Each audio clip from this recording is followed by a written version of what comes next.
Está fazendo um estudo a respeito do capítulo 18º. Quando Marisa me perguntou se nós faríamos o capítulo 18º, ela sempre traz a proposta de juntar quando os capítulos são curtos. E eu respondi a ela que sim, o 18º. E estávamos na antessala, eu disse, Marisa, você nem me fez a proposta de juntar, já que é um capítulo assim bem curtinho. Aí ela disse, eu fiquei aguardando você. Aí eu disse, né? Se você não propôs, então nós vamos levar este capítulo curtinho no estudo deste dia, né? Eu não estou conseguindo passar, Mar. Espera aí. Deixa eu ver aqui. Pronto. Agora foi. Então, esse capítulo ele está apresentado por Allan Kardec em 3 tópicos. O primeiro tópico, ele fala da influência do exercício da mediunidade sobre a saúde. É o item 221, onde Allan Kardec ele traz 4 perguntas relativas a este conteúdo. No tópico 2, influência do exercício da mediunidade sobre o cérebro, ele traz apenas a pergunta de número 5. E no terceiro tópico, que é influência do exercício da mediunidade sobre as crianças, ele apresenta o item 222 e 3 perguntas. Então, podemos observar que é um capítulo muito curtinho de O Livro dos Médiuns, e nós gostaríamos de iniciar a abordagem deste tema fazendo um apanhado relativo à mediunidade, porque na sequência desses fatos nós vamos estar compreendendo melhor os perigos, os inconvenientes e até o porquê da mediunidade nas crianças. Aí, quando nós buscamos o Velho Testamento, lá em Joel, no capítulo 3º, versículo 1, nós encontramos: Eis que derramei meu espírito sobre toda a carne. Vossos filhos e filhas profetizarão. Vossos velhos terão sonhos. Vossos jovens terão visões. Então, quando nós vamos fazer uma análise desta primeira linha que Joel apresenta, eis que derramei meu espírito sobre toda a carne. Nós já encontramos aqui este intercâmbio onde o espírito ele vai estar através da atração perispírito a perispírito, promovendo a comunicação. Então, lá no Velho Testamento, nós já temos a informação deste intercâmbio do mundo espiritual com o mundo físico. E daí nós vemos, na sequência desta informação, vossos filhos e filhas profetizarão. Quando nós buscamos a informação de profetizar lá àquela época, não era no sentido de adivinhação. Isso já nos remonta à informação que o mundo espiritual trazia pelos diferentes meios. E aí vamos buscar, por exemplo, na história do rei Saul, quando o rei ele tomou conhecimento que ao redor da cidade havia toda uma população de soldados que estava para poder invadir a cidade. E o que fez o rei Saul? Ele foi buscar as informações a respeito de que deveria ceder à invasão ou deveria lutar. Porque a cidade era uma cidade pequena, com parcos recursos, mas que ele tomou conhecimento que ao seu redor tinha um grande número de soldados que estavam prestes a invadir. E aí, quando ele buscava alguém que era tido como o profeta, que poderia dar essa informação, e não conseguiu alcançar a informação, o que ele fez? Buscou os recursos através dos livros que apresentavam deuses como se fosse em um tabuleiro, e cada deus ele traria uma sugestão a respeito da informação que era buscada. Entretanto, o rei Saul também ele não conseguiu obter a resposta através destas informações.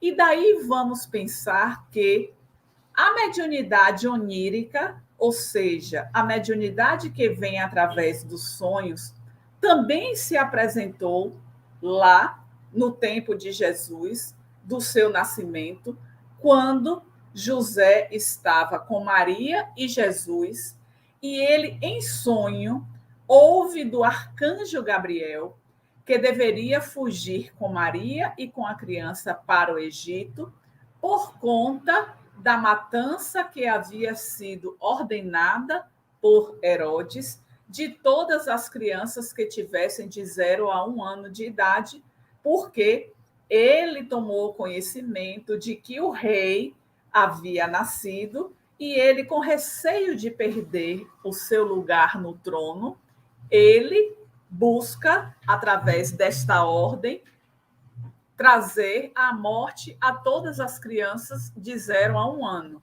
Então, foi o arcanjo Gabriel que, em sonho, anuncia a Moisés que ele deveria sair para o Egito de forma a não passar por esta situação. E foi exatamente através do sonho que o arcanjo Gabriel anuncia a José que já havia finalizado toda aquela matança, Herodes acreditando que o rei havia sido morto, porque estava naquela faixa etária que ele havia levantado, e faz com que José pegue Jesus e Maria e retorne para Jerusalém. Então, tudo isso se dava através do exercício da mediunidade, que foi exatamente com o advento do Espiritismo que nós tivemos, com Allan Kardec, a informação a respeito deste intercâmbio. Mas isso não quer dizer que o intercâmbio ele não acontecia desde os tempos remotos. E aí, quando nós fazemos a leitura, vossos filhos e filhas profetizarão, vossos velhos terão sonhos, vossos jovens terão visões. Isso nos mostra a presença da mediunidade em qualquer faixa etária. E podemos até pensar que quando Joel escreve vossos filhos e filhas, talvez aqui pudesse estar nos sinalizando que seriam as crianças, porque vêm os velhos e vêm os jovens. E aí, mostrando que é nos velhos a faixa etária que ele falou dos sonhos, mas não necessariamente somente nelas, que os sonhos, esses sonhos são os que vão anunciar, de alguma maneira, este intercâmbio, conforme José recebeu em 2 sonhos o aviso de sair de onde ele estava e de voltar à cidade. Os jovens terão visões. Então, são diferentes tipos de mediunidade que são apresentadas no Velho Testamento, mostrando para nós esta possibilidade, este movimento entre os 2 planos da vida. E este movimento, ele vai acontecer exatamente por conta dos pensamentos. Nós sabemos que a sede a origem nossa está no pensamento, espírito que pensa, alma encarnada que pensa, que somos nós, o espírito que habita em nós, existência corpórea, é exatamente através do pensamento. E este pensamento, ele emite ondas, e estas ondas, elas estão em intensa comunhão. Comunhão de pensamentos entre os encarnados, comunhão de pensamentos entre os desencarnados, encarnado, desencarnado, desencarnado, encarnado. E é exatamente através destes pensamentos que o intercâmbio ele passa a acontecer, não necessariamente um intercâmbio para a produção de um fenômeno. Tanto que nem sempre nós sabemos se os pensamentos que vêm à nossa mente são pensamentos próprios ou são pensamentos gerados pela influência espiritual. Então, é interessante nós observarmos que os pensamentos, eles são capazes de, na emissão destas ondas, favorecer a sintonia, favorecer a aproximação. E isso já é um intercâmbio, porque muitas vezes nós associamos o intercâmbio com a produção de um fenômeno. É a psicofonia, é a psicografia, são os efeitos físicos. Entretanto, o intercâmbio ele vai estar acontecendo porque estes pensamentos que nós emitimos, eles são captados. E nesta captação, nós vamos estar sofrendo a influência. E aí vamos relembrar que Allan Kardec, no capítulo 15º de O Livro dos Médiuns, no item 159, ele coloca que médium é todo aquele que sente, num grau qualquer, a interferência dos espíritos. Então, por isso, por este fato, ele é médium.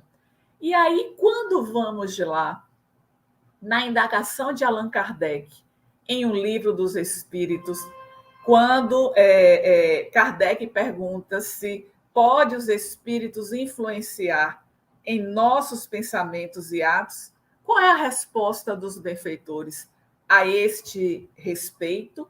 Muito mais do que imagineis, porque são eles que nos dirigem. Então, vamos perceber que, de certa forma, por conta desta influência ao qual todos nós estamos sujeitos, a mediunidade ela é tão perigosa porque o capítulo está tratando de inconvenientes e perigos da mediunidade.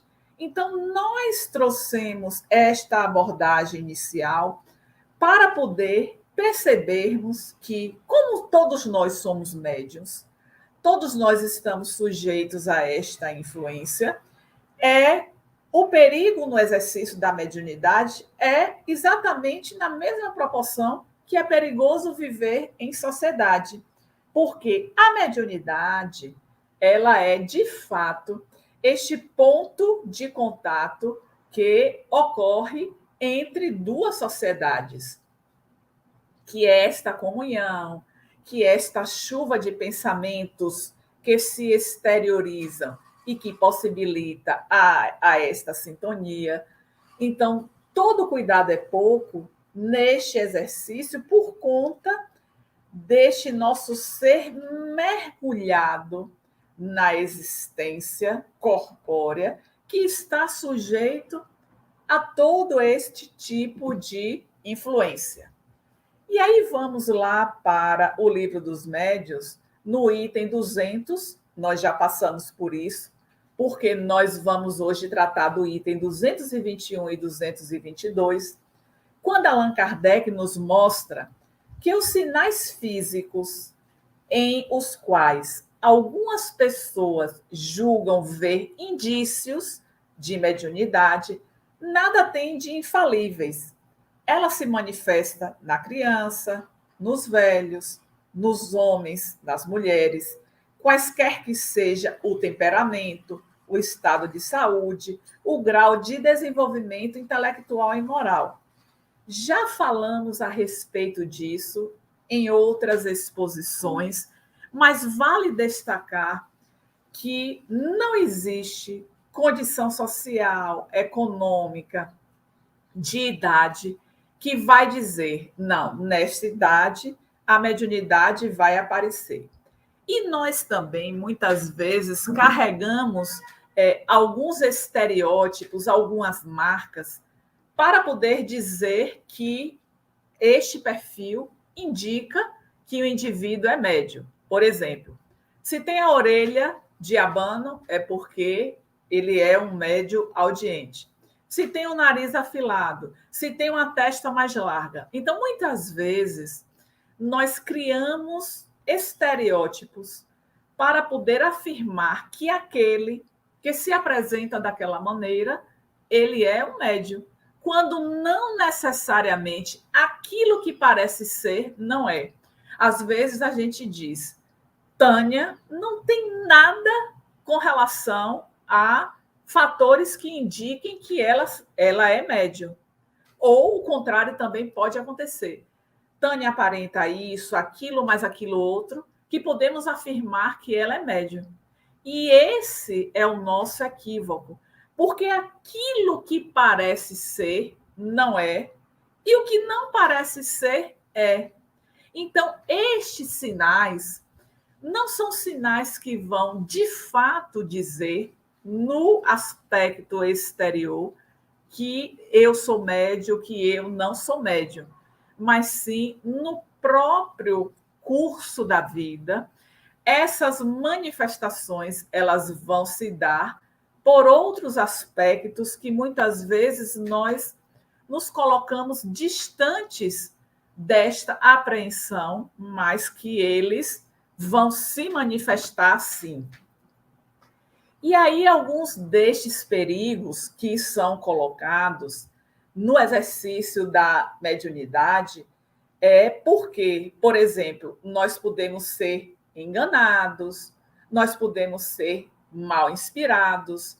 Allan Kardec vai tratar a respeito desta questão no capítulo 23º, que ele vai falar das obsessões, inclusive a fascinação é um destaque para aquele médium que acha que só recebe os melhores espíritos, aquele médium que acha que dá as melhores comunicações. Então, são pessoas que, de alguma maneira, elas estão fascinadas, elas estão deslumbradas, porque os espíritos que se prestam a estes propósitos, ele vem nos enganar. Eles se parecem com algo que nós acreditamos que é, e na verdade não é. Então, este é um dos perigos aos quais nós, médios, estamos sujeitos e que precisamos cuidar para que, neste deslumbramento, nós não percamos os propósitos aos quais abraçamos no mundo espiritual para o exercício da mediunidade. Porque quando falamos em mediunidade, mediunidade que é o mais comum, a psicofonia que, na sua maioria, nos traz aqueles espíritos rebeldes, espíritos em sofrimento. E quando o médium ele recebe um espírito que é o oposto disso, que não é o espírito sofredor, então, e sim o espírito de luz, aí vem, de fato, este engano, este equívoco. Não é que nós não possamos receber esse tipo de espírito, mas a mediunidade, ela nos é colocada para o alívio dos espíritos que carregam ao longo de séculos, às vezes de milênios, dores. E é justamente no exercício da mediunidade, neste intercâmbio, que ele vai ter o alívio destas impressões materiais que ainda carregam. Então, é por isso que nós precisamos ter muito cuidado no exercício para que estes perigos eles não venham a tomar conta de nós. E aí muitas vezes se fala que nós podemos ser prejudicados de ordem física, de ordem emocional, pelo exercício da mediunidade.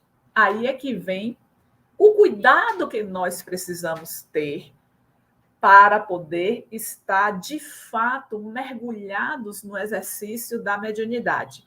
Se a nossa saúde física ela se encontra abalada, então isso está sinalizando que no exercício da mediunidade, o meu sistema nervoso, com o choque anímico, que é justamente a presença deste espírito conjugando com as nossas energias, que pode estar trazendo um desequilíbrio maior para o nosso corpo físico, em particular o sistema nervoso, mas que nós sabemos que acabou a comunicação com os passos que são dados na reunião mediúnica, vai haver um reequilíbrio deste sistema nervoso, da própria emoção, e ter cuidado para não atribuir a desordem física, a desordem emocional, que tudo isso é decorrente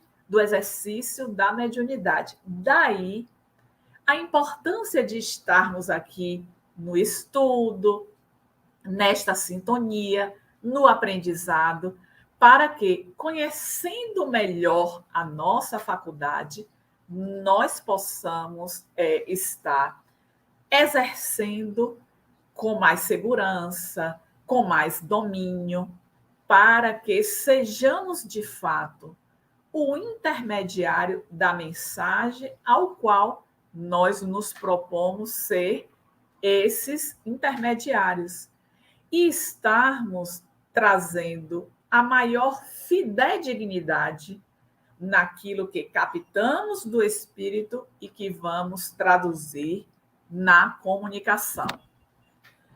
Aí nós ouvimos também algumas questões que dizem respeito à saúde, que o médium ele sofre muito. Aí, às vezes, a gente diz assim: ah, Maria é assim, porque Maria é médium. Ou ouvimos alguém que diga: eu tenho a minha cruz é a mediunidade. Ou outros vão dizer: João é doente assim, porque ele é médium. E muitos dizem que a mediunidade é sofrimento. Na verdade, isso são chavões que nós de fato escutamos de pessoas que são médiuns, do sofrimento que ela passa, da cruz que ela carrega, que ser médium não é fácil, mas nós sabemos que nós sabíamos que este exercício não seria fácil. Sabe por que nós sabíamos? Porque ninguém recebe a mediunidade para o seu exercício sem ter sido preparado e muito bem preparado no mundo espiritual.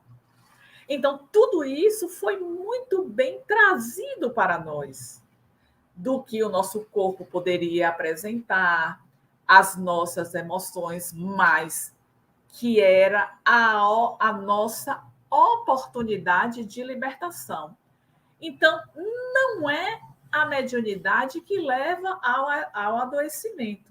Somos nós que, no exercício da mediunidade, não nos preparamos adequadamente.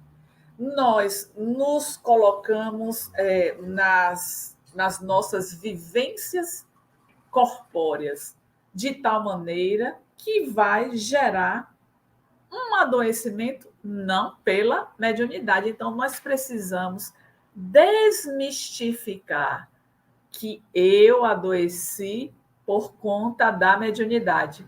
E aí nós nos recordamos de um caso que já contamos aqui nesse estudo do Livro dos Médiuns, mas só lembrando o final do caso daquele médium que foi preparado no mundo espiritual, Alberto Nogueira, e que deveria descer para o exercício da mediunidade 2 horas por dia, 8 horas na semana, e durante 30 anos. Só que com 1 ano e pouco, ele abandonou o exercício da mediunidade. Quando ele foi procurado na casa dele, porque uma mãe tinha a sua filha com um processo obsessivo e que precisava da sua mediunidade, o que é que ele diz?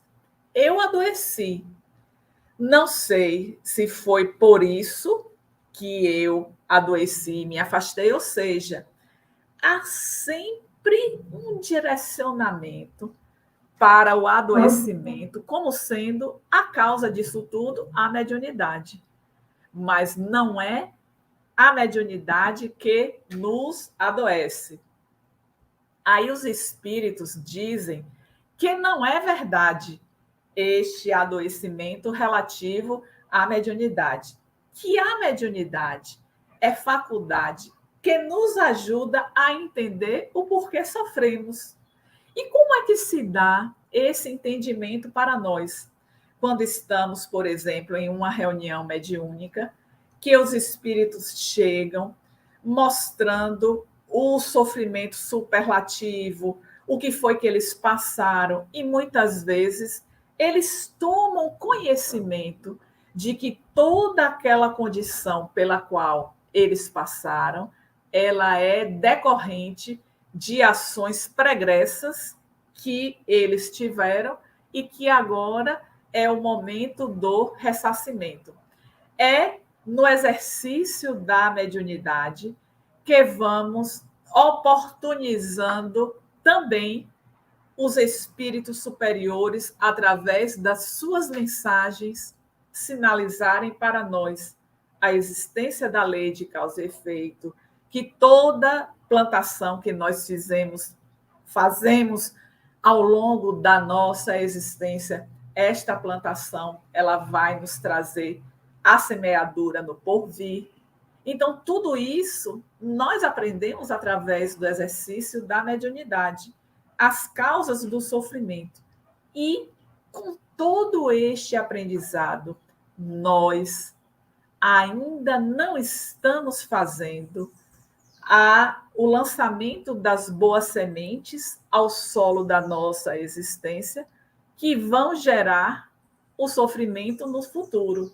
Daí a necessidade de estarmos trabalhando com intensidade para a nossa caminhada, não perdendo a oportunidade de estar no preparo para o exercício da mediunidade, para que a espiritualidade veja em nós aquele intermediário que está pronto, que está em condição de se colocar para o trabalho. E aí, com tudo isso, nós vamos também compreender que o mau uso da mediunidade, ela vai trazer um peso para a economia espiritual. Por quê? Em que condições nós temos o mau uso da mediunidade?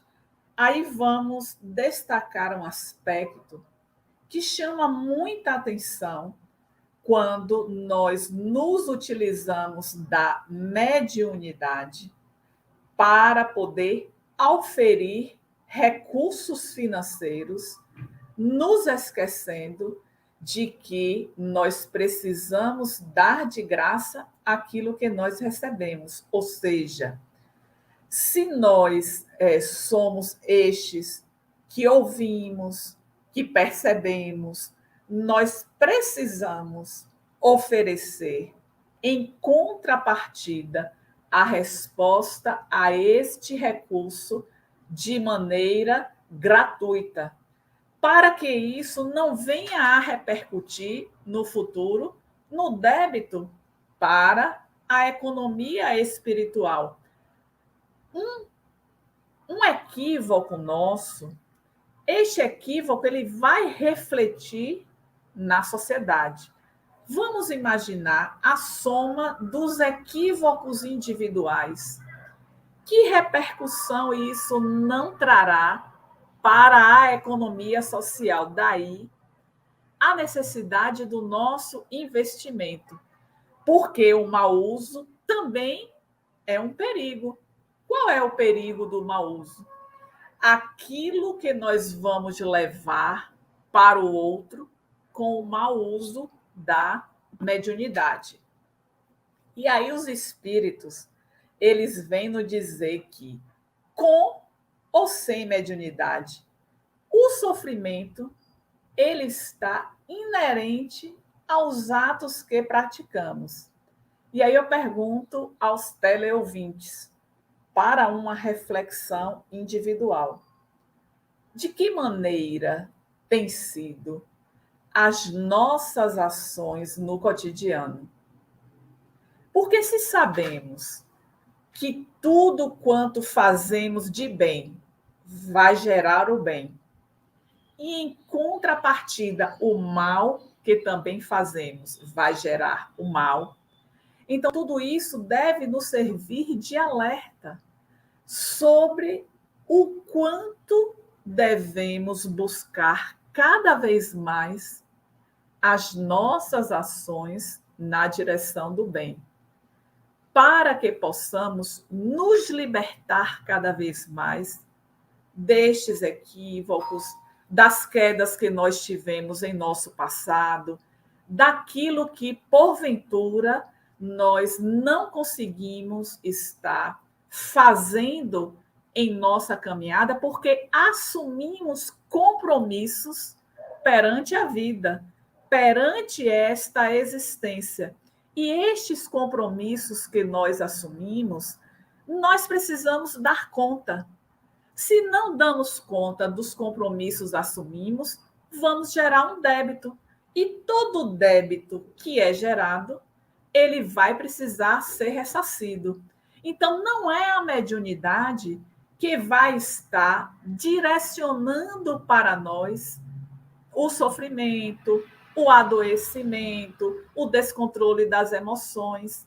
São as nossas ações cotidianas. E nós precisamos trabalhar com segurança na questão dos nossos pensamentos, porque os pensamentos bons, eles vão promover a atração daqueles que são os espíritos elevados. Em contrapartida, todo pensamento ruim, ele também irá promover a atração dos que não estão interessados no nosso sucesso. Vamos lembrar sempre, queridas irmãs, queridos irmãos, amigos, dos nossos desafetos. E quantos nós os temos ao nosso redor. Porque o nosso passado foi um passado de equívocos e que ainda não conseguimos saldar todos esses débitos. É por isso que estamos no ir e vir. E vamos lembrar agora, por exemplo, de quantas situações desafiadoras e difíceis já atravessamos até o dia de hoje. O que isso significou? Oportunidades de reabilitação. E aí podemos identificar que não foram em todas as oportunidades que nós fomos bem-sucedidos. E no insucesso é mais um débito que vai ser acumulado. E aí Kardec pergunta, em O Evangelho segundo o Espiritismo, por que Deus dá a mediunidade a uma pessoa que ele sabe que vai usar mal? Isso é muito interessante porque nós sabemos que a mediunidade, ela independe da moral. Allan Kardec fala a esse respeito em várias partes do livro dos médiuns. Então, se a pessoa não tem uma boa moral, uma boa conduta, por que ela recebeu a mediunidade? E qual é a resposta? É justamente para que ela possa compreender que ela está com esta possibilidade da mediunidade para a sua libertação, para o seu avanço, para o seu crescimento, para a evolução. Então, podemos perceber que esta oportunidade que nos é conferida para o exercício da mediunidade, acima de tudo, ela é libertadora. Mas 2 dias antes da reunião mediúnica, eu já sinto a aproximação dos espíritos, eu já fico incomodado, eu já fico com algumas desordens no meu organismo, dá um embrulho no estômago. Sim, nós precisamos compreender que há uma aproximação, isso não se dá no momento da reunião mediúnica, destas entidades para que a sintonia seja estabelecida para o momento do intercâmbio mediúnico.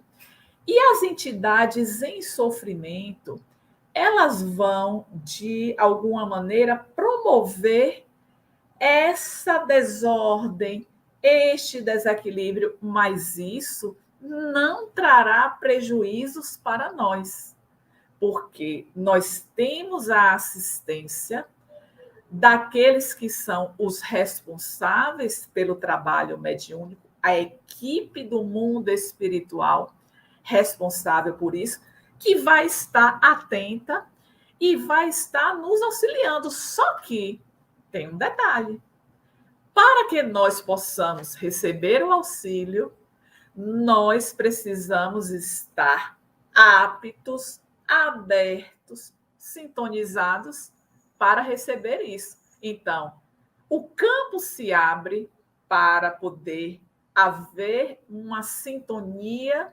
fluídica para o acoplamento daquele espírito que será o comunicante, e isso muitas vezes, essa aproximação, ela não vai se dar no dia da reunião. E por outro lado, todo o mal-estar, porque o que acontece no processo da comunicação? O espírito em sofrimento, em desordem, vai deixar, em parte, a sua carga fluídica animalizada no médium.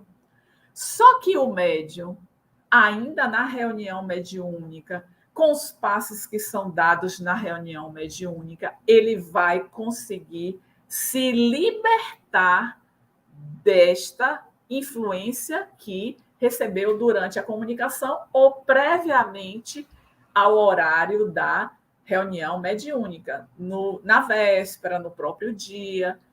E para isso, eu preciso, de fato, buscar cada vez mais elevar este padrão de pensamentos. E aí nós vamos estar nos recordando que o trabalhador da seara mediúnica é uma pessoa que vive num contexto social. E que em seu caminho ele vai encontrar pessoas que vão desequilibrar, que vão provocar mal-estar, que vão provocar irritação. E aí o que é que acontece? Digamos que alguém me provocou uma situação que eu fiquei em desarmonia. Só que esta desarmonia, é claro que nós somos seres humanos e sujeitos a essa desarmonia, só que é preciso muita atenção para que esta desarmonia ela não persista em mim. Porque se ela persistir, eu estou rodeada por esses espíritos que são os desafetos e que vão adorar encontrar em mim o campo propício para que eles possam atuar. E aí eu vou dizer, mas foi aquela comunicação que me deixou irritado, que me deixou em desequilíbrio. Não. É o nosso contexto de vida, onde nós não buscamos a oração, não buscamos a meditação, não buscamos uma alimentação equilibrada, não buscamos a leitura, não buscamos o contato com a natureza, escutar uma música que seja uma música que vai nos harmonizar. Então, tudo isso são condições capazes de gerar o desequilíbrio, a desarmonia, a ansiedade, a irritação. Esta condição que eu adoto, se eu persisto por muito tempo, ao meu redor eu terei todas essas entidades que vão atuar para que eu caia. E aí eu vou dizer, na minha percepção limitada, foi a mediunidade que me gerou esse desequilíbrio, foi a mediunidade que me gerou a irritação. Quando tudo isso são condições do nosso viver na experiência corpórea que vão estar desencadeando este processo e eu vou atribuir à mediunidade. Muito cuidado neste quesito. E aí, nós fizemos uma breve síntese de que, muitas vezes, essa mediunidade ela vem em socorro, em primeiro lugar, para o próprio médium. Por exemplo, para que ele possa exercer a paciência no entendimento em relação ao contexto familiar que ele veio na presente existência, um contexto familiar que é difícil, que ele se sente, vamos no ditado popular, um peixe fora d'água, onde as pessoas não lhe compreendem, onde aquele contexto ele tem muitos desafios e ele está ali justamente para ser aquele canal que vai estar trazendo equilíbrio no enfrentamento dos desafios. A mediunidade que vem também auxiliar na superação dos dramas que acontecem no contexto da família. Então, nós precisamos ampliar a nossa visão relativa à mediunidade e não achando que tudo quanto nos acontece, principalmente no quesito relacionado à saúde, de estar atribuindo o adoecimento ao exercício da mediunidade. Então, a mediunidade, né, sintetizando, ela não vai causar nenhum tipo de transtorno para nós, muito pelo contrário.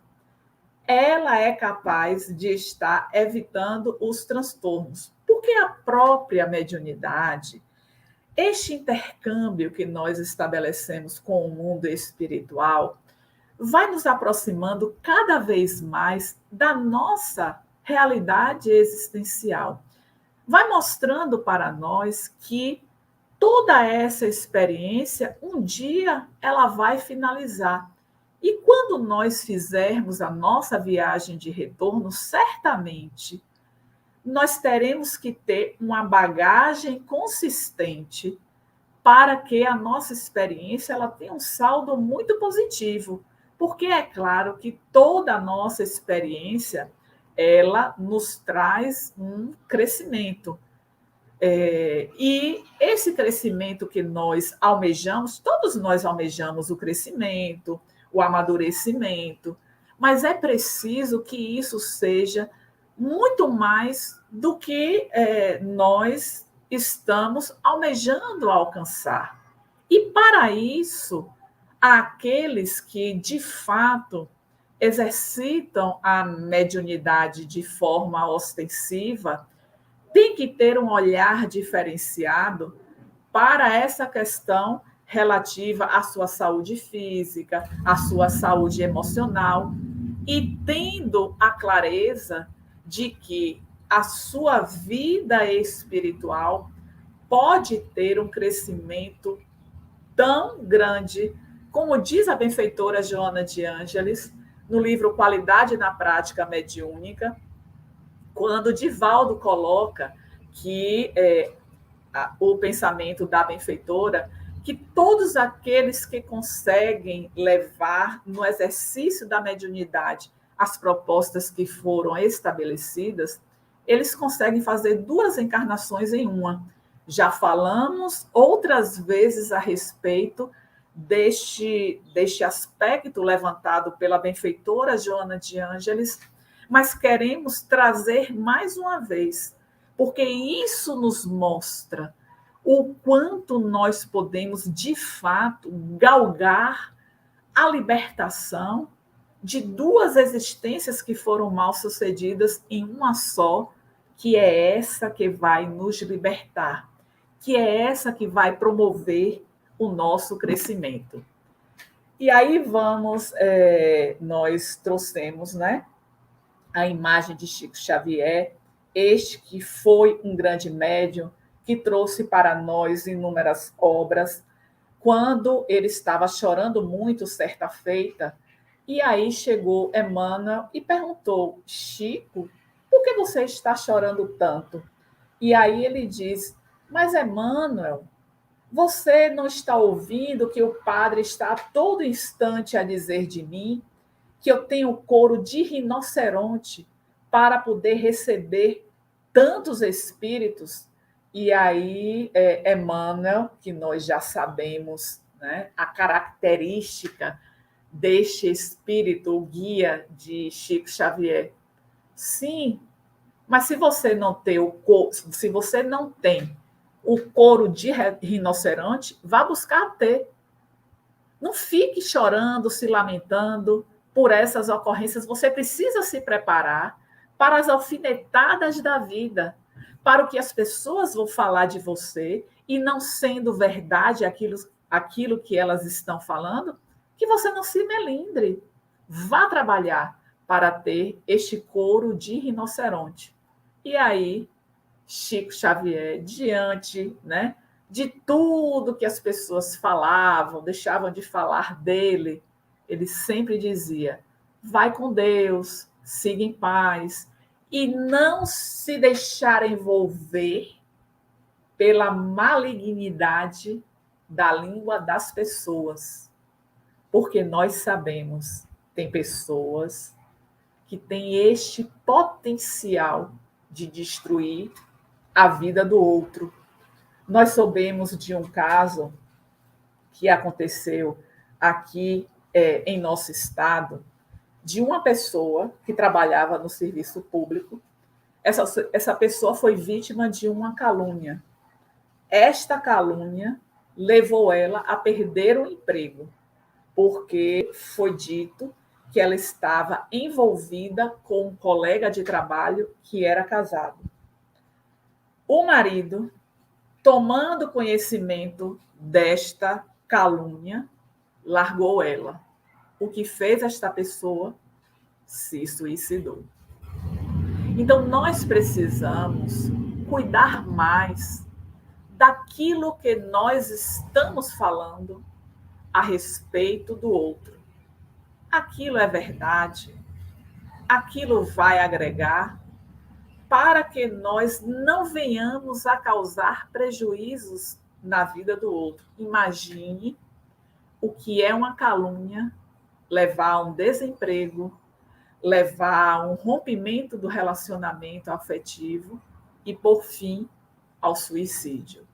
Então, é este preparo que nós somos convidados em nosso dia a dia para podermos avançar em nossa marcha evolutiva.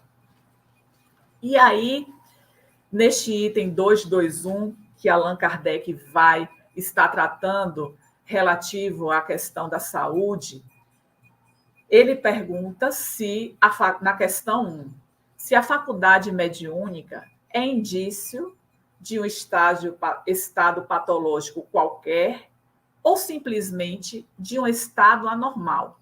Olha que Allan Kardec ele é muito claro na sua pergunta. A mediunidade está dizendo que eu tenho algum tipo de patologia? Aí o que os benfeitores respondem?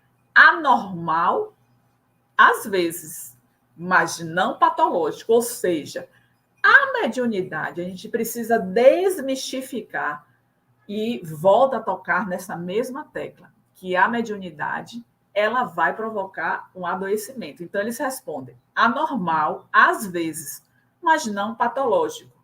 Há médiuns de saúde perfeita. Os doentes o são por outras causas. Aí, na questão 2, o exercício da faculdade mediúnica pode causar fadiga? A resposta: o exercício muito prolongado de qualquer faculdade provoca fadiga. A mediunidade está no mesmo caso, principalmente a que se aplica aos efeitos físicos. Ela necessariamente ocasiona um dispêndio de fluido que traz a fadiga, mas que se repara pelo repouso. Ou seja, tudo aquilo que a gente faz com muita intensidade, o nosso corpo é uma máquina. Então, essa máquina, ela vai trazer respostas ao uso prolongado. Porém, nós temos mecanismos que a resposta nos traz o repouso, que é capaz de reparar isso. Ou seja, eu frequento 2 reuniões, eu sou médium, eu frequento 2 reuniões mediúnicas na semana.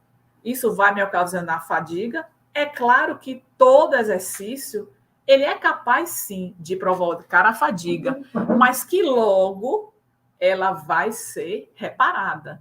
Então, não podemos desconsiderar o repouso, a água fluidificada, os passes, a oração final da reunião mediúnica, que são recursos indispensáveis para a recomposição orgânica daqueles médios que se prestaram à comunicação.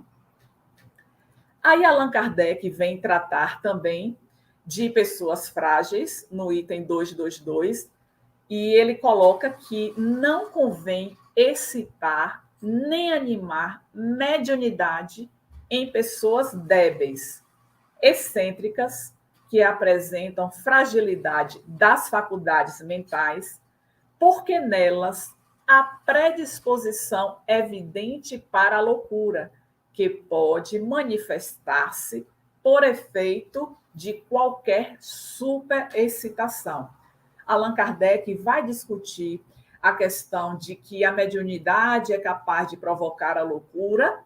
Então, o que é respondido neste capítulo de O Livro dos Médios é que se o indivíduo traz os traços da loucura, não é a mediunidade que vai provocar. O indivíduo, ele já traz aqueles traços.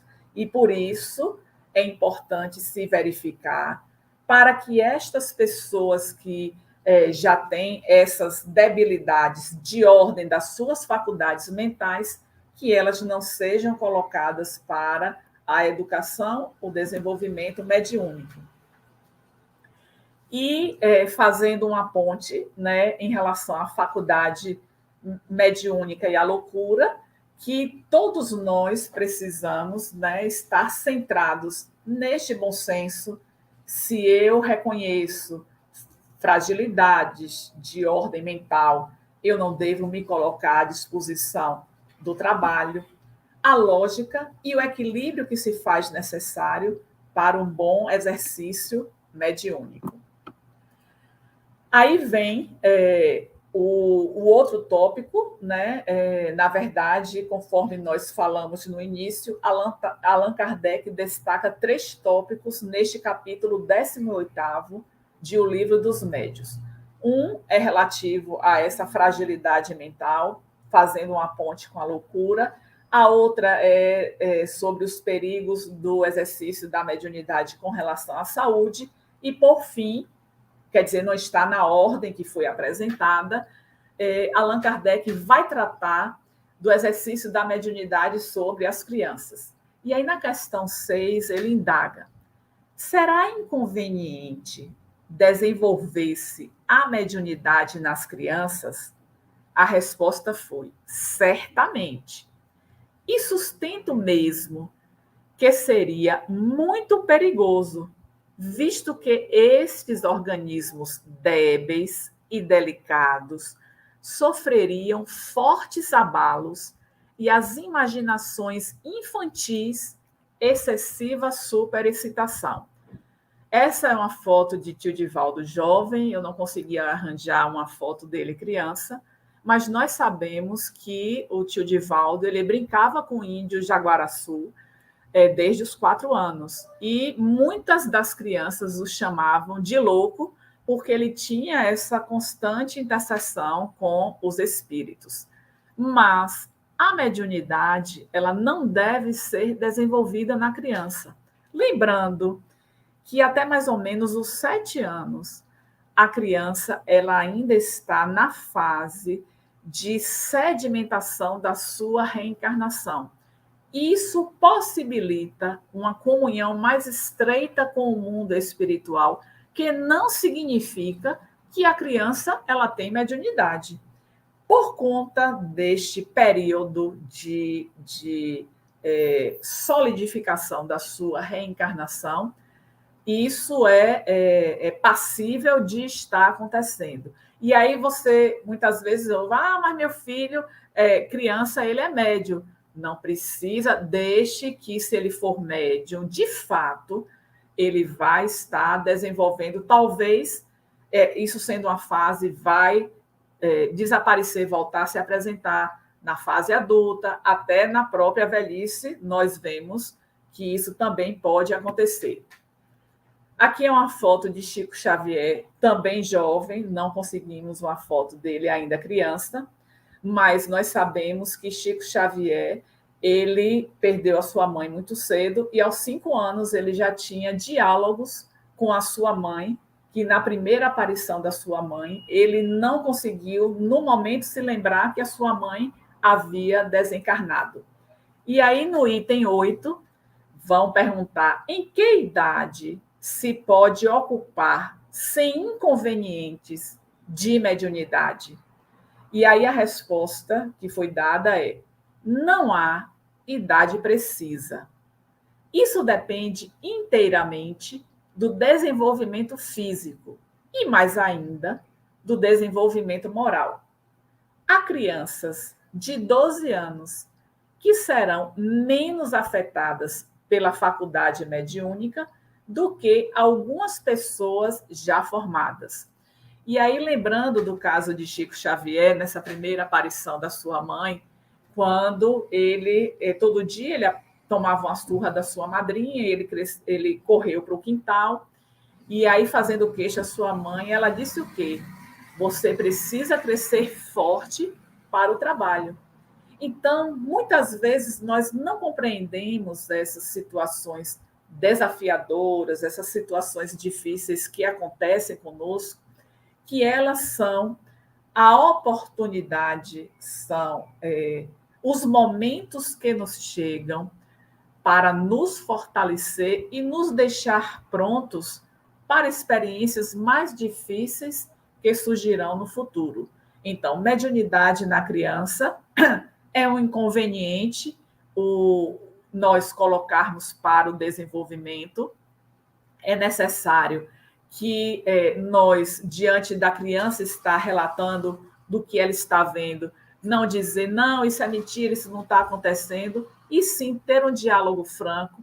Sim, nós fazemos parte de 2 mundos. Agora nós estamos na experiência do corpo, mas também, quando deixarmos o corpo, vamos ter a experiência do espírito, e eu não tenho essa faculdade, você talvez também não tenha, por conta da fase. Então, utilizando uma linguagem que seja acessível para a compreensão da criança.